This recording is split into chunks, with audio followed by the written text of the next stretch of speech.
يا مساء الخير، ازيكم عاملين ايه؟ طبعا في الصيف ما بنحبش نقف وقت طويل في المطبخ، فدايما بندور على الوصفات السهله البسيطه اللي ما بتاخدش مننا وقت طويل. فهعمل معاكم بقى النهارده وصفه بسيطه جدا، بسيطه كمان في مقاديرها وبسيطه كمان في تكلفتها. بس لو اول مره تشوفيني، انا مياده ودي قناتي، اتمنى تنوريني وتدعميني بالاشتراك علشان يوصلك كل جديد. لو عندك بقى صدر فرخه، تعالي هنعمل بيه النهارده طاجن البطاطس الخطير ده.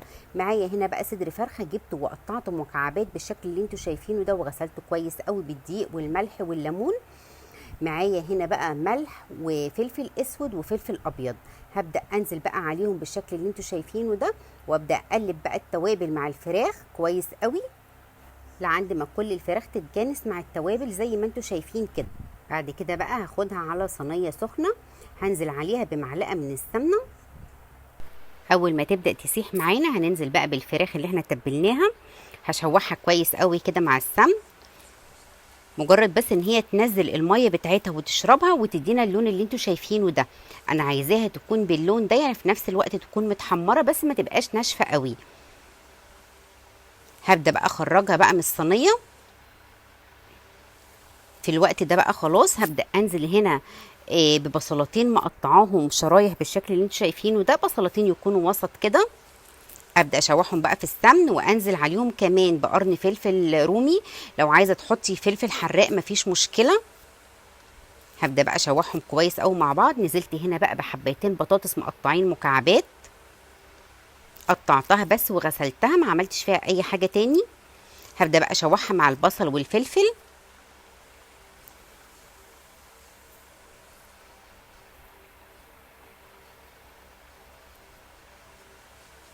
معايا هنا بقى نص معلقه صغيره من الكمون، ونص معلقه صغيره من الفلفل الاسود، ونص معلقه صغيره من الكزبره، ونص معلقه صغيره من البابريكا، وهحط كمان عود من القرفه، وهظبط طبعا الملح.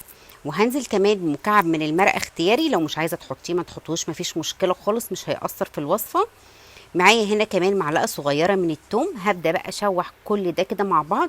اول ما ابدا اشم ريحه الثوم هبدا انزل بقى بالفراخ، اقلبهم كده كويس بقى مع بعض، وهنزل عليهم بقى كمان بكوبايه من الميه. انا عايزاهم بس مجرد ان هم يبقبقوا كده مع بعض، وتعالى اقول لكم بعد كده هنعمل ايه. يعني مجرد الميه تغلي وتبقبق كده بس مع البطاطس والبصل، تعالوا بقى نشوف الخطوه اللي بعد كده هنعمل ايه.